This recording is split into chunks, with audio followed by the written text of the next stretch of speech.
I'm going to hand over now to John Werner, who is the curator of TEDx Beacon Street, and he's going to lead the Q&A with our speakers. John Werner, everybody. Okay, thank you. So who's here right now? Raise your hand. Great. Hey, thanks for being here. This is like a historic event. I love the proximity to the dome. You know, when you think of the campus of MIT, you think of the McLaren building and the dome, R2-D2 sometimes created up there. And I think where we are, you know, at this great institution and talking about failure says a lot. So who watched the World Series recently? Anyone? Who knows that the Red Sox won? So I don't know much about baseball, and I know that I think if it was invented today, it wouldn't do very well in the current media market, but it was invented a long time ago. The first actual World Series happened where Northeastern is. They built Northeastern over where it was. But baseball, a lot of times the batters, you know, miss the ball more than they don't. And it's a sport about failing. And today with social media, we create these identities on Facebook that show us succeeding. And I saw on one of my feeds that I think it was National Stutter Week or Stutter Day, celebrate people who stutter. And I have a few friends that stutter, and every time they meet someone new, there's like, they're judged and they feel that they're failing, and they overcome that. And how many of us, you know, deal with that? Just something to think about. So Facebook has sort of co-opted the word friend. And I looked up the word fail, and it's been around since the 1200s.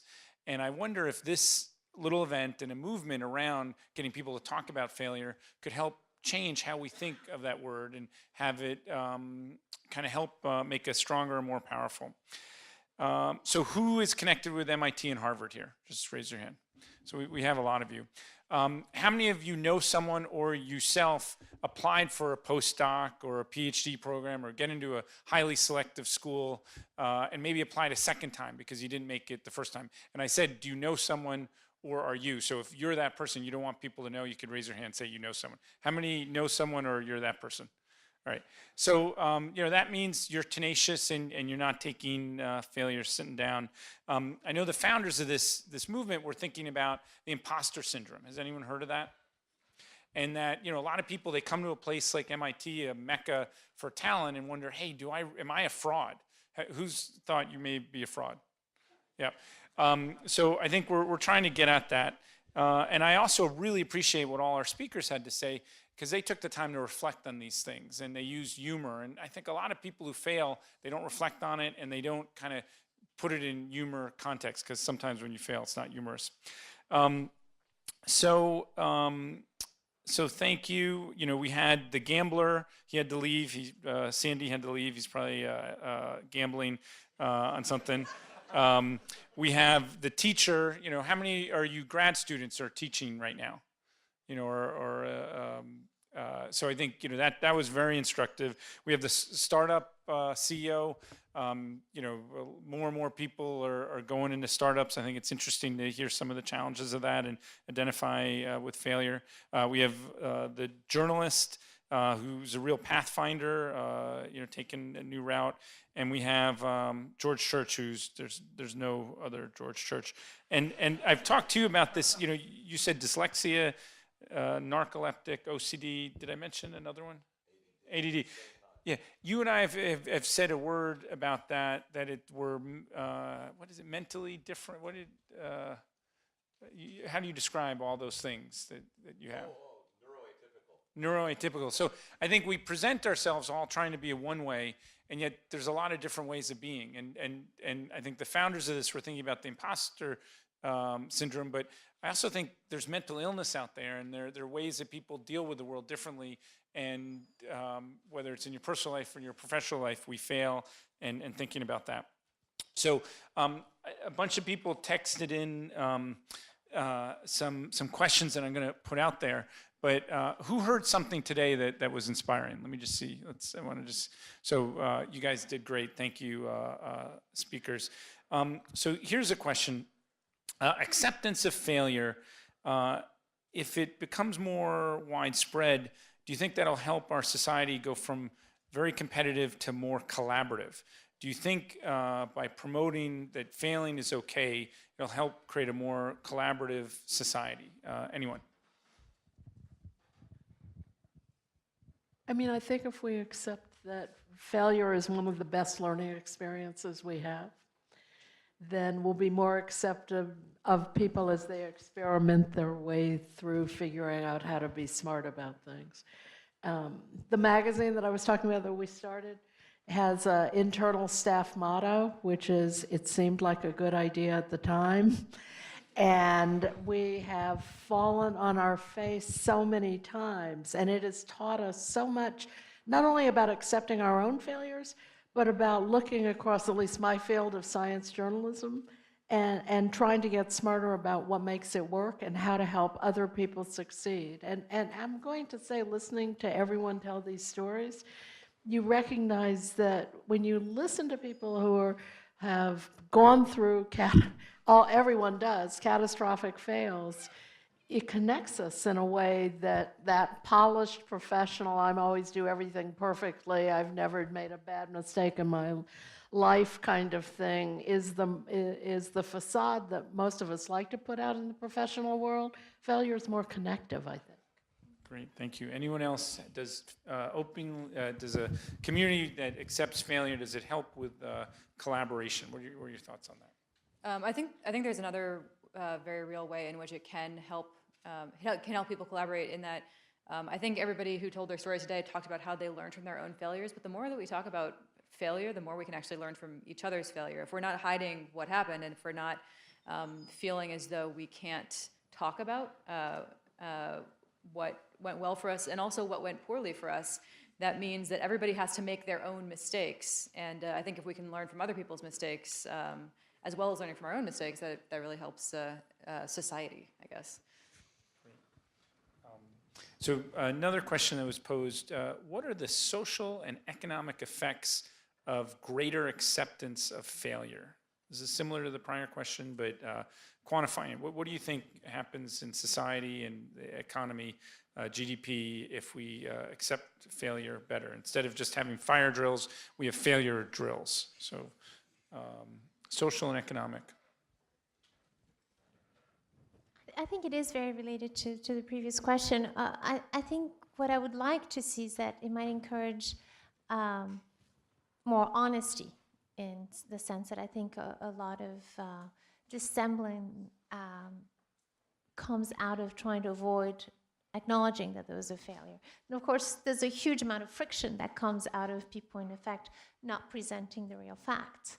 So it would be extremely efficient. I don't know how to quantify that, but of course it is much more efficient when people just say, "This is not working, I screwed up." You just move on. I think there would be a great deal of benefit, not just morally, but also from a practical point of view. I think I have a mic on. All right, so. Or you're just really, you're the voice of God. I think my voice is failing, by the way, so I think that when we detach ourselves from our failures, we fail even bigger. You know, in the Soviet Union and in Mao Zedong's, there was a denial of facts.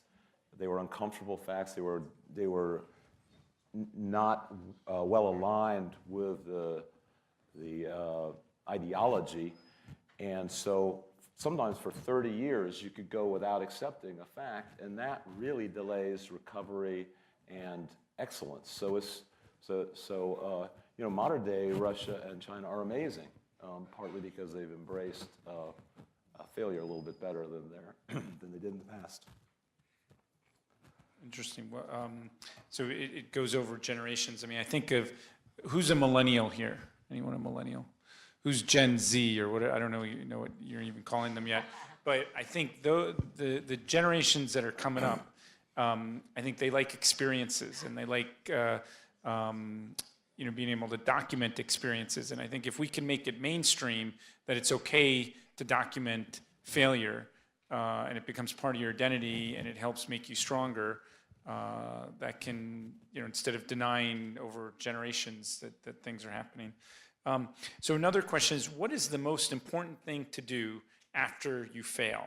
So this is all relative, and you talked about first world problem failures, but What do you guys think? You all worked on your remarks today. As you think about it, what advice do you have to folks here who are trying to become better at failing? I don't know why you've probably heard the saying, if you can't be a good role model, be the terrible example. Occasionally I am just the terrible example. And what I say to my own kids is the most important thing about a failure or a mistake is that you learn from it. And in fact, I think our failures make us smarter if we allow them to do so.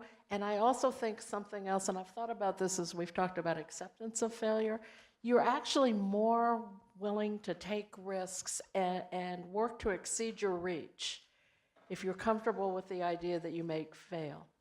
And I've done journalistic projects that did not live up to what I wanted them to be, right? They were beyond what I set the goal for, but they made me a smarter journalist. And I think that the more we're comfortable with that idea, right? And journalism, it's public failure, right? We make all our mistakes in public, right? Other people can try to, shelter their mistakes in some way, but if you're a journalist and you screw up, it's out there for everyone to see. So in fact, we often are the terrible example of failure. But I think that it's really important to get to a comfort level with that, because then you get to take a chance on yourself and you accept failures by other people as part of the learning process. Yeah, I think it makes a lot of sense. I mean, one of the distressing parts about failure, it's like it's this loss of control to some extent, right? Because I feel that this was something that I should have had control over, and I lost control. I wasn't in charge the way I wanted to, or I thought I could, or I should have, for the sake of other people. And then this divide and conquer, so analyzing and saying, okay, what went wrong?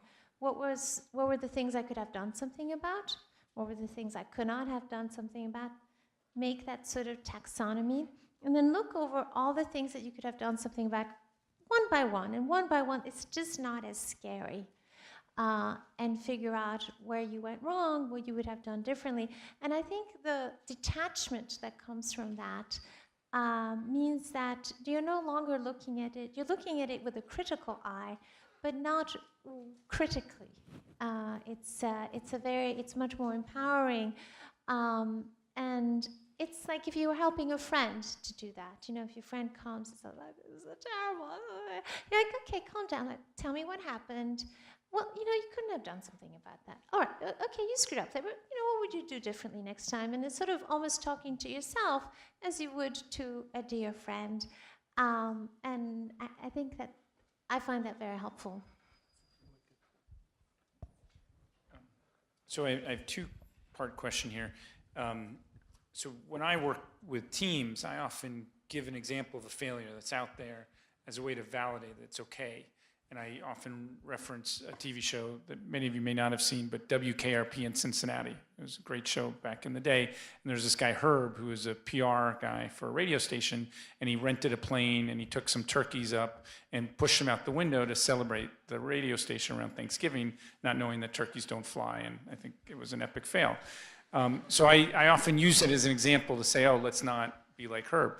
So I'm curious, when you're with your teams, is there an epic fail that you reference as a way to kind of validate it? So that's part one, so think about that. And then part two, as all of you were thinking about what to present here today, did you have a backup fail that you were going to talk about that might also give us more insight into your inner soul or your history at failing? So you can answer in whatever order those two questions, but is there a WKRP story you have? And then what was your backup fail? Thank you very much in advance. I think turkeys can fly, actually. Well, in WKRP, they didn't. Didn't fly, I say. I don't know, this is not at all it's the wildlife idea, but, so this was not my failure, but when I was working out in California, the paper sent me up to cover a glacial expansion in Alaska. It was, this glacier was moving unusually fast, and it was walling off this tiny fishing village in the panhandle of Alaska called Yakutat. And I went there with a photographer. This place was just, we had to rent a car from Marv, who had the only rental cars in Yakutat. And we were in this car that was covered with, it was growing moss and the doors didn't close. So I was always like trying not to fall out of the car.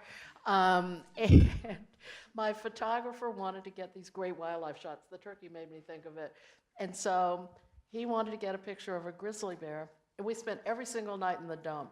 Just let you know, photographers are truly crazy. And so in a kind of, take a lesson from what my mistake, don't go sit in a dump trying to attract grizzly bears in the middle of the night in Alaska. And the last night we were there, he was so desperate. Did you smear yourself with honey?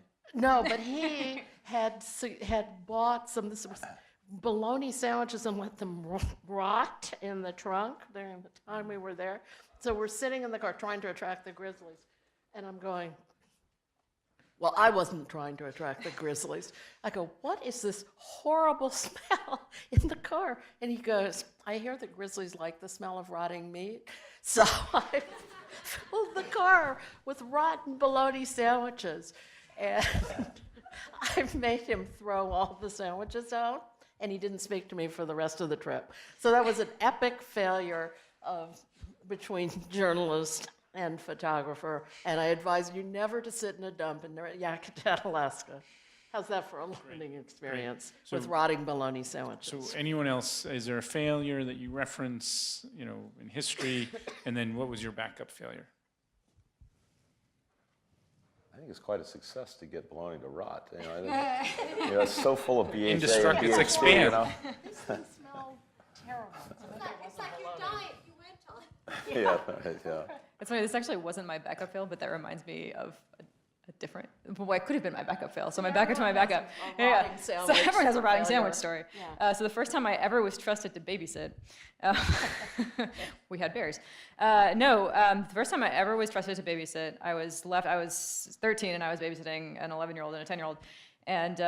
And we were sort of sitting around the couch and I hear the dog come in the doggy door. And we're sitting there, and we're playing Monopoly and kind of cheating a little bit, but mostly having good, clean fun. And my friend Zoe says, "What's that smell?" And Jay says, "Kind of smells like a skunk." And the dog had actually gotten sprayed by a skunk from about 5 feet away, absolutely like point blank range. So she was ruined. And she, by this point, had gotten into the house and was delightedly rolling around on the carpet and running all of the skunking off onto the Zoe and Chase's parents' nice house. So I didn't know much about anything at the time because, I was 13. But I did know that you were supposed to bathe a dog in tomato sauce if it got sprayed by a skunk. So I was like, tomato sauce. We have any tomato sauce? Well, we didn't. But what we did have was ketchup and cans of peeled tomatoes.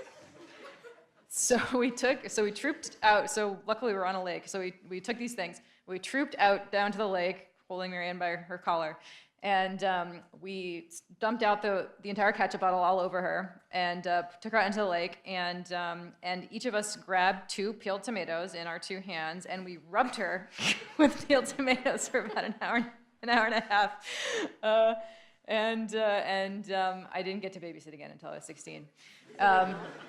But so that was not actually my backup. My backup was, what was my backup?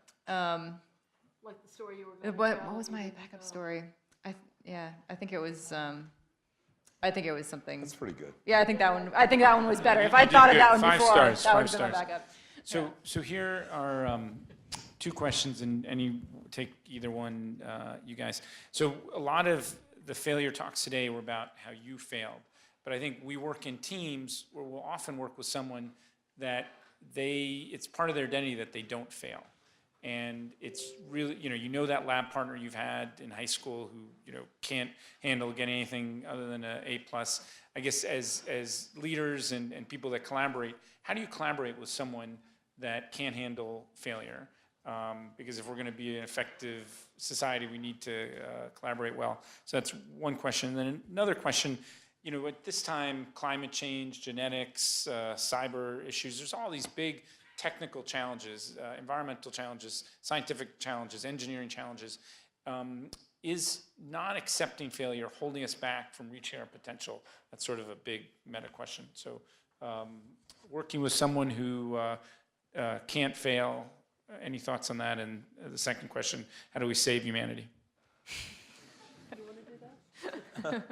Well, the first one's easy. I just say, look, we're a team. I'll do all the failure, you do all the success, right? So that works out. So you can even accept the other one's failure, Yeah. So George, is it true you walk around your office with blinders, like a horse would use when they're running a track, to show that you want people to think creatively outside the lanes? Do you do that? I don't do that today, but I did do that as a graduate student. Yeah, yes, so you encourage people to think outside the box. I thought it was funny, yeah. Great. Yeah. All right. Anyone, other thoughts? How do you work with someone who doesn't, like Spock, doesn't like being emotional on it's the fictitious show Star Trek, although I believe it's true. Well, I mean, so one thing, it depends a lot on what kind of thing that you're working on, but one thing that's helped me a lot has basically been trying to, as much as possible, remove the personal judgment around evaluation of your contribution, right? So as much as possible, make it quantitative. As much as possible, just lay out, like, this is the stuff that we're trying to do together. And if it's something that you can be very objective about whether or not that thing has been done mysteriously, it happened to us like the weather, that this thing did get done or didn't get done, or this thing had this result or didn't have this result, that makes it much more easy to much more easy on the sort of human psychological level to engage with, okay, well, if this didn't happen, how can we make it happen, as opposed to this thing failed to happen, we have failed as a team, and sort of this is the result of our working together. So as much as possible, if it's a really useful tool to kind of divorce the judgment and divorce the sort of personal reflection nature sort of aspect of any given project. So that you can actually engage on the merits, and so you can actually engage on what is working or what isn't working. So one of the things I've given myself the liberty to do, now that I'm more established, feel more comfortable, is write papers called lessons learned. And I think that one of the things that happens, at least in engineering, but I think in all domains, is you usually write the paper about the thing that worked. But to get to the thing that worked, you did a whole lot of things that didn't work. Some of them, in retrospect, were stupid, but maybe they weren't stupid at the time, given what you knew and given the general understanding. So it's a bit of a turning things around, of saying, yes, I understand that you spent a year of your life doing something which didn't pan out. But try, again, go back, distill, and write a lessons learned of things not to do. And I think it's as important, not just, as you were saying, being an example of what not to be, but also what are the things that I tried that didn't work out, and why did they not work out? Because if you've done an intelligent analysis of why they have not worked out, that is in itself very useful. And so started doing more of these, also things like myth busting, writing papers about these are commonly held assumptions, but they're wrong. And approaching it not from the point of view of they're wrong, you moron, but they're wrong, I thought they were right also. And this is why I've convinced myself that they're not right. So I think that also changing a little bit of dialogue, whether it's, again, being very non-judgmental, or simply explaining, again, in a dispassionate but empathetic way. Dispassionate that you're just stating facts, but empathetic in the sense that you're sharing the fact that you also had this misconception, or you also took that road that wasn't successful. I think that that's helpful. Yes, I was thinking about this when you were talking about recognizing when things aren't working and responding quickly. So one of the rules we have, I have a small office of six and a half employees, and the number one rule is don't sulk. So if something is bothering you, you don't, sit and stew about it and allow resentments to build up. You come and talk about it. And then, and I was reminded of this, and you reminded me of it. I went to a meeting at the National Association of Science Writers. They had several editors get together and talk about, management, which is something that we fumble our way through in journalism. People get promoted because they're good reporters, but they don't have any management training. And they had one of the people from HHMI, science editor of the Washington Post, science editor of Science News, and the editor of a magazine published by the Simons Foundation, Spectrum, which is literally about the science of people on the spectrum. And the number one thing they all agreed on, they said, that uncomfortable conversation that you've been dreading, what's the most important thing you do about that? You have it. And I went back, because I actually had one of those that I'd been avoiding, and I went right back and I had the uncomfortable conversation, and then we started fixing it. So I think all of this, in part, is being very direct and allowing people to have their say, and having a don't sulk rule. It suits no one and it helps no one. I think actually one thing that you brought up, Muriel, in the course of describing this is when you do a lessons learned, or when you do a sort of a recap, or or when you say, let me break this down into this thing didn't work, this thing didn't work.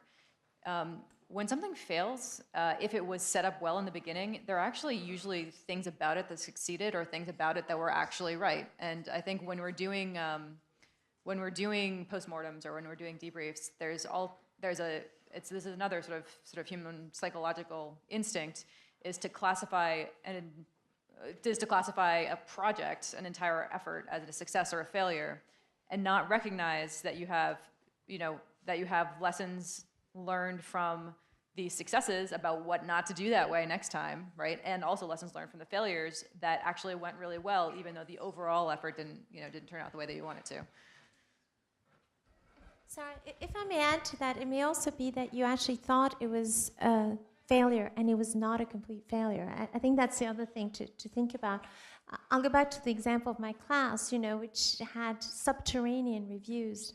But some of them were very funny, I have to say, rude, but very funny. But one of the things I was struck by, so I mentioned that the class was one of the classes that was required, in effect, for students in a certain area for qualifying for their doctorate, so they wouldn't get kicked out and have to frame the pictures. And every single student who took the class that year with me, because some of them were taking it who had taken the class the year before, you had 2 years in effect in which to take your exam, got the highest grade. And the following year, where at this point it was a year old, the following year they still all got the highest grade. Now, how they learned the material that well with my teaching it is beyond me. I mean, they must have gone and read the book. But it had succeeded on that point of view, from the point of view of actually measuring it in terms of an exam administered not by me, but by the department. It had succeeded. So to some extent, I remember looking back at that and saying, well, it actually wasn't as bad as I thought. And so that's the other thing that happens, is you look in toto and clearly it was a failure, and yet there was a success in there once you broke it down. I suddenly remembered that we were also going to try to save the world, and so I know, me too. That's the problem. We all failed to save the world. And I wanted to mention something that's considered a classic failure in that regard in science journalism, which is that if you look at the early coverage of an issue like climate change, journalism followed the very political model of there's always two sides to this issue.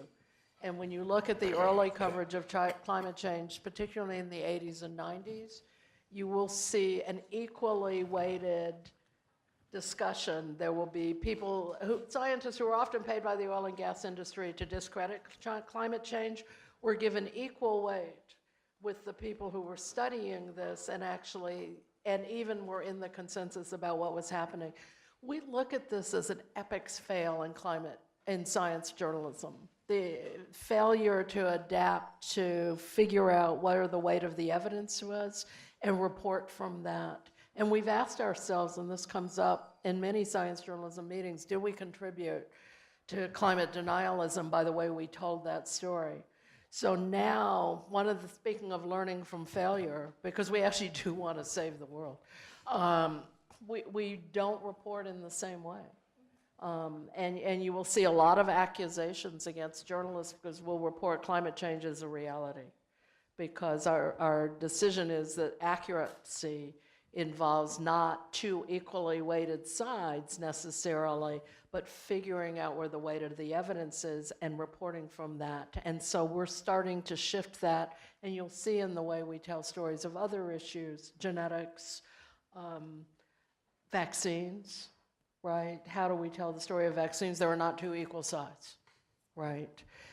So as you look across the landscape of science journalism in that, can we make this better? Can we change the world? That is a fail, and that is a fail that we are learning from and trying to correct. Great. So you guys, in closing, I'd like you each to give one closing advice. Kurt Vonnegut once said, wear sunscreen.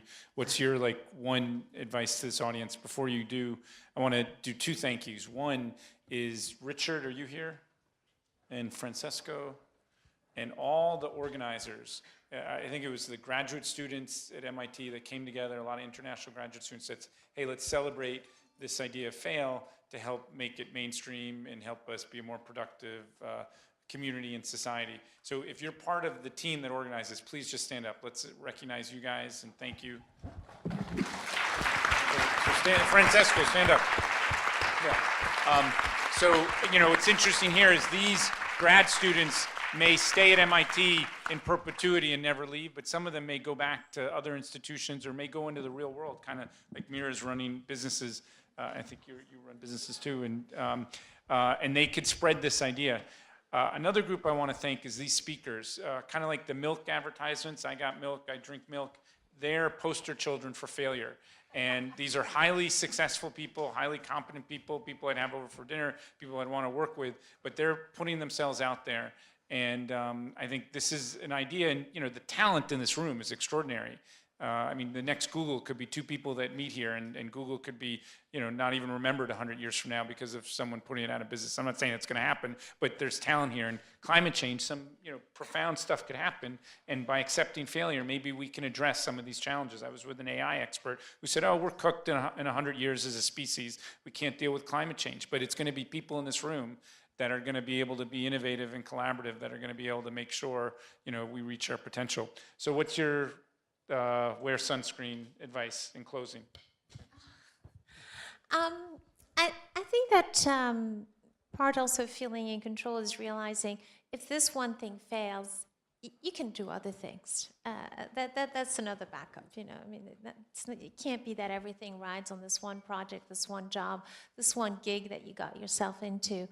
And again, I think that helps in terms of getting yourself out of the situation and having some perspective. So you have backups. You have lots and lots of backups. As you were saying, these are first world problems. So you can go on to do other things. Laugh at yourself.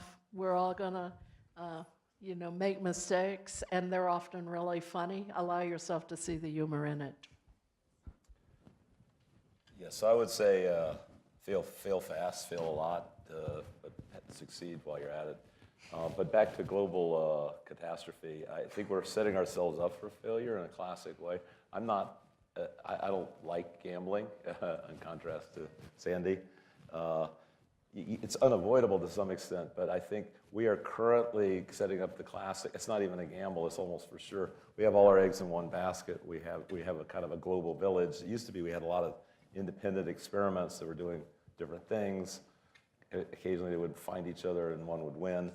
But anyway, we're sitting ducks for an asteroid or for some kind of global pandemic, something like that. We need to have colonies. I think the lesson learned is try a lot of diversity, is spreading out your bets on a lot of things.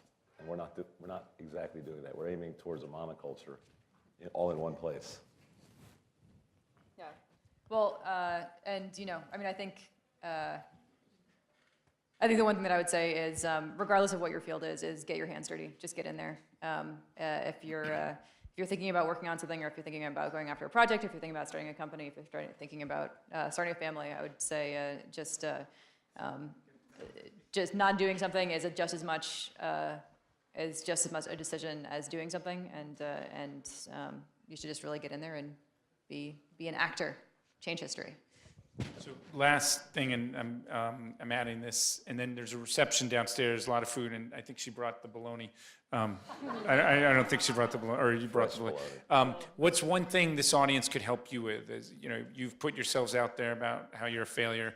Ask for help, or is there something you're looking for what you're doing? You were asking about generations, and No, this is for you, like for me, your company, for your class. What yeah, I would like to hear. more genetic material? I would actually like to hear, but probably later in the reception, from people in the generation how they view themselves. If they feel that they're allowed to fail, I think that would be interesting. Yeah, I mean, I worry too much. I worry that people who are telling the stories of science are a bottleneck of professionals like me.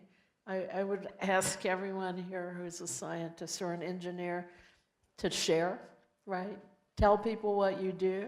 Don't consider it in the bubble property until we can comfortably do that. We're not going to be moving toward one of my other goals, which is a truly science-literate society. So citizen journalism. Yes. Yeah. By and scientists. scientists as citizens, I think. Put it out there, yeah. Yeah, I'd have to second that motion. Sharing, transparency, whatever you feel comfortable with. I'm guinea pig number one in the Personal Genome Project, so all my medical records and my genome are publicly available. You don't need to go that far, but whatever you can do to help everybody destigmatize failure, destigmatize human variation, cultural differences, do your part by letting your freak flag fly. Mira, I know you're starting like 30 companies, Yeah, I and was you about have to 6 say, petabytes of data. You need Very coders. selfishly, we're hiring aggressively. So if anyone's looking for some interesting, very data wrangling heavy work, please talk to me or talk to John after. But other than that, I mean, I think there's a lot of value in talking about and just basically talking about what works for you and doesn't work for you.